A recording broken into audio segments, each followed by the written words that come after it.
Yo, what's going on, guys? KrispyFlakes here. So we've known this for a few days now. This was probably going to happen, but it's finally been confirmed that Blake Griffin is officially signing with the Brooklyn Nets. And as a Piston fan, I wanted to give you guys my reaction to what I think Blake can bring to the Nets, how it affects their team as a whole, how it affects my Detroit Pistons, who of course bought him out.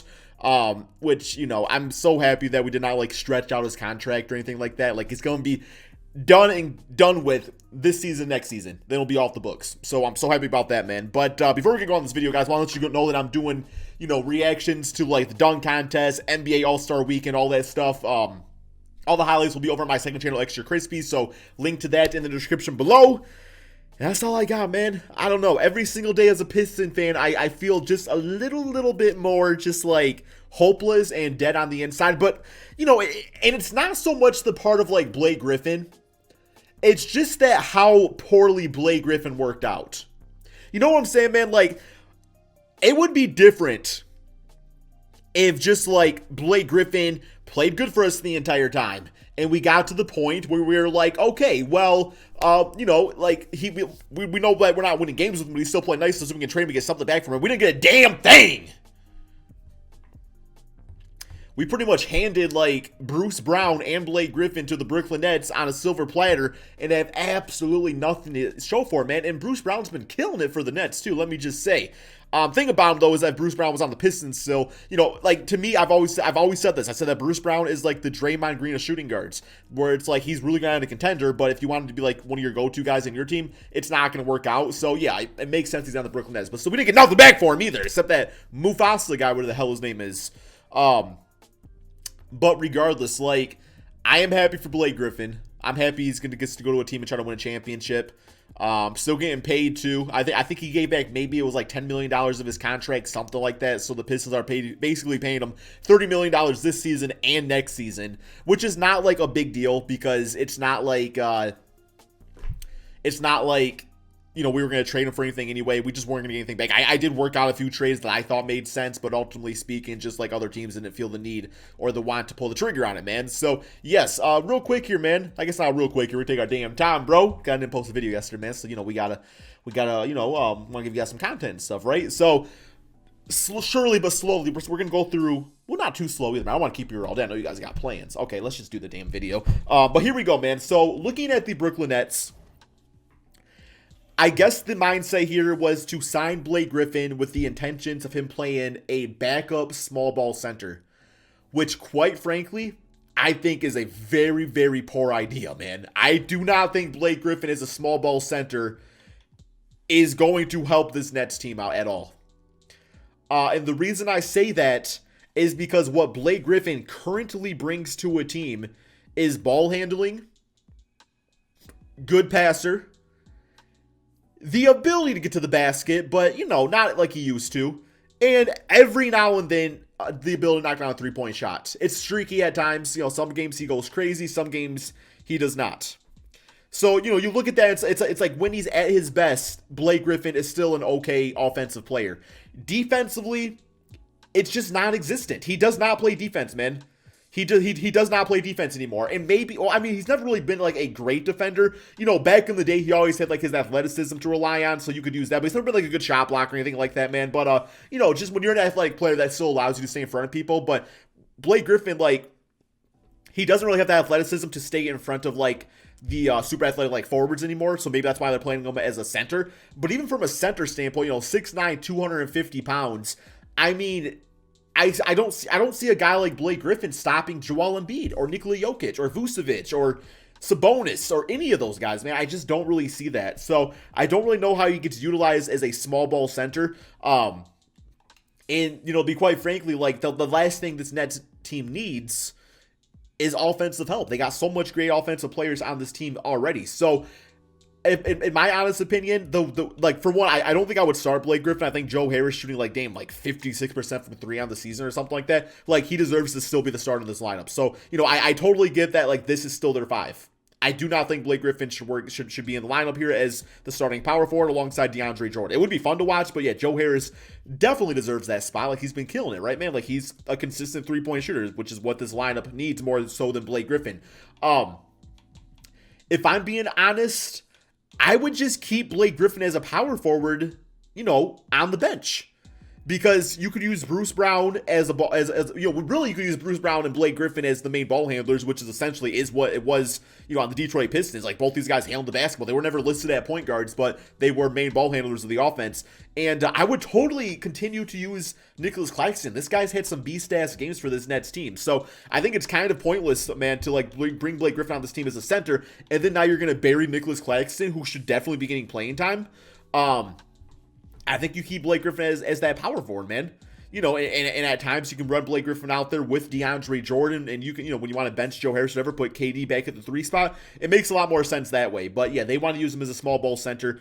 I just don't think it makes much sense. So yes, it's also, you got to keep it to perspective too, that when it comes to Blake, a lot of people are saying he's washed up and stuff. We got to keep in mind, this guy is now the 4th or 5th option on this team.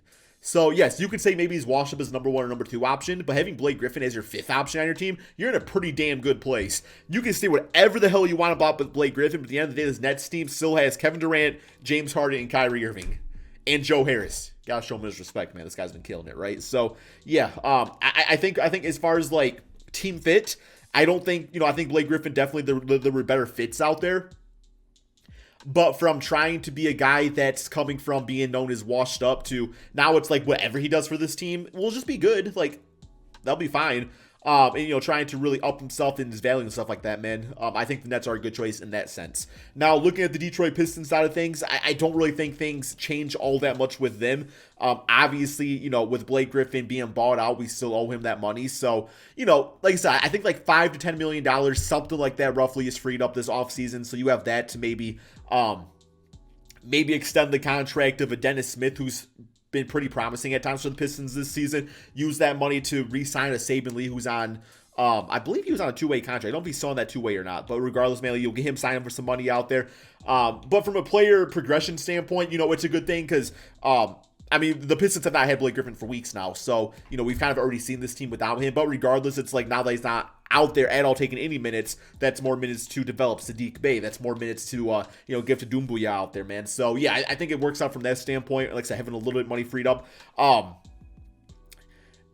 Yes, Blake Griffin on the Pistons did not work out. We had that one really fun season where he made the All-Star game and had his best season, but I will say with this buyout, the whole thing is a worst case scenario, because the worst case scenario was that Blake Griffin became bad. We got nothing back for him. That's what happened. But with that happening, the best case scenario of the worst case scenario happened. And that is that he agreed to a buyout to take a little bit less money that we don't have to pay him. He's no longer on the roster. And we did not stretch his contract out. We're not going to be paying Blake Griffin 10 years from now like we had to do with Josh Smith. That's not going to be happening, right? So that I'm cool with, man. That I'm cool with. And we just keep on keeping on in Detroit, man. We got some pretty nice things here. Jeremy Grant, his contract looks like it was a steal, although he might get traded. He's going to get traded. It's just going to be my luck, man. It's going to get traded. Mason Plumlee's been really good based off his contract. We've had guys like Saban Lee develop, man. It's been a good situation over here in Detroit as far as just Troy Weaver's trying to clean up some of Stan Van Gundy's mistakes. So let's keep that in mind, man. With him trading away Luke Kennard or him, well, now essentially getting rid of Blake Griffin for nothing, especially when it comes to Blake Griffin, that was not a Troy Weaver decision to ever trade for that man. So he was able to kind of clear that up his best way possible. So, real quick here, though, I do want to actually simulate this season here, just to kind of see how, a full-time Blake Griffin would do on this team. And I'm not gonna lie, man, that might be a damn 82-0 challenge. This team very well could go 82-0. Simulate through date with the Brooklyn Nets right here. Yeah, Pistons are still gonna be, they're gonna be horrible. They're not gonna win a lot of games. But in the meantime, if we can continue to develop players and stuff like that, and still get a top 3 pick in the draft, I'll be happy. And meanwhile, Blake Griffin's he's going to be valuable for the Nets. He's going to be valuable as long as he's utilized correctly. He's not going to be valuable as a small ball center, but then again, too, it's if that's what you want to run, then I guess it makes sense. But even think about some of the small ball centers we've seen in the NBA. Think about PJ Tucker, or think about Draymond Green. Yes, all those guys could make plays for others and stuff like that, but PJ and Draymond, they could both play defense too. And I just don't think Blake Griffin really has that in him anymore, man. I don't really think he has good defense in him anymore. So, I would equate him to as a center. I don't even know. I almost said Kelly Olynyk, but that just seemed really, really disrespectful. I'm going to go back to my other example, man. It's like if you decided to run Danilo Gallinari at the small ball center spot. Like, you're not going to expect him to, like, stop others out there. But I do think Blake Griffin's a better passer than Gallinari is. But Gallo's obviously a better shooter and stuff, like, consistently and stuff. Like, so, I guess that's the best comparison I really have, man. But yeah, do you guys think there was a better fit? Let me know in the comment section below. Like, who would have been a better fit for Blake Griffin at this point in his career? I think winning a ring, the Nets is a good choice. Guys, buddy DeAndre Jordan over there. I kind of forgot about that for a second. But record-wise, 63 wins on the season. Yeah, this team's dangerous as hell. One more game here against the Bucks. The Pistons went 28-54. So, good for last place in the Eastern Conference. I'll take it, man. At this point, that's what I want to see. I don't want us winning games. I want us losing. So, we got James Harden as MVP, as he's been one of the most efficient players in the NBA. That's going to be interesting, though, man. Like, watching Blake Griffin play with some of these great passes. So, we all know how he was on, like, the Lob City Clippers and stuff, right, man? Like, he was a damn superstar. So, he's going from being, like, the prime ball handler in Detroit to being, like, the third prime ball handler on this team. Maybe even fourth. Man, you might even be able to say fourth. But, yeah, so that's going to be interesting. So, I forgot he's playing with Steve Nash, too. We're not playing with Steve Nash. We're playing for Steve Nash. So, we got All-NBA first, All-NBA second, All-NBA third. Yeah, I'm not expecting to see Blake Griffin. Oh, was that... Yo, Saban Lee, all-rookie first team. That's beautiful, man. That is such a beautiful thing to see. Plus, he also got a player upgrade in the game, too, which was kind of cool. But, yeah, Brooklyn Nets, first seed. No surprise there. Pistons not in the playoffs. Definitely no surprise there. Let's go to these player stats on the season, though. So, Blake Griffin, about 28 minutes per game, 13 points, 6 rebounds, 4 assists per game. If he can do that, the Nets are no doubt winning the championship. If he can do that. They're probably winning it anyway. And then he shot 32% from 3. I still think, man, like, if you're playing him out there with these 3, like, you can't double team Blake Griffin at that point, and that's going to help him out a lot. I could see him getting up to about 34%. I think 34% will kind of be the hot spot for Blake Griffin. Joe Harris at 11 points per game, so disrespect towards him. I mean, what's his, at 43% from 3? Come on, man, he's shooting like 50% now or whatever. So, yeah, overall, it worked out nicely for them based off the simulation. And then for the Pistons side of things, you know, fully developing players and stuff like that. So much disrespect, bro. Saban Lee, 15 points, 5 assists. I love seeing that. Damn, 16 points for Jeremy Grant. Damn, 2K hates him, man. 13 points, 4 rebounds, 6 assists for Dennis Smith, so that's kind of cool to see. So, yeah, okay. Let's look at these playoffs. I fully expect the Nets to win.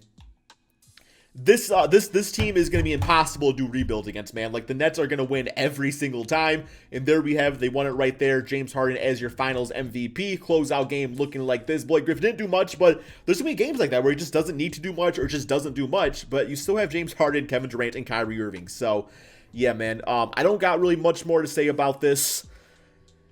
Good memory, you know, we have some good memories of Blake Griffin. I think I said this in a tweet before. KrispyFlakes 2K, by the way, on Twitter.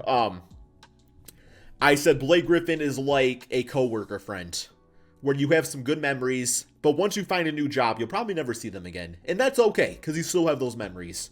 So, Blake Griffin, thank you for the first season in Detroit when you guys to the playoffs. And, you know, guys was an 8th seed, and you played on one leg against Giannis. You got swept, but you still played. You still showed that Detroit heart. And good luck in your next, basketball adventure on the Brooklyn Nets. Thank you all so much for watching. That's all I got, man. Peace out.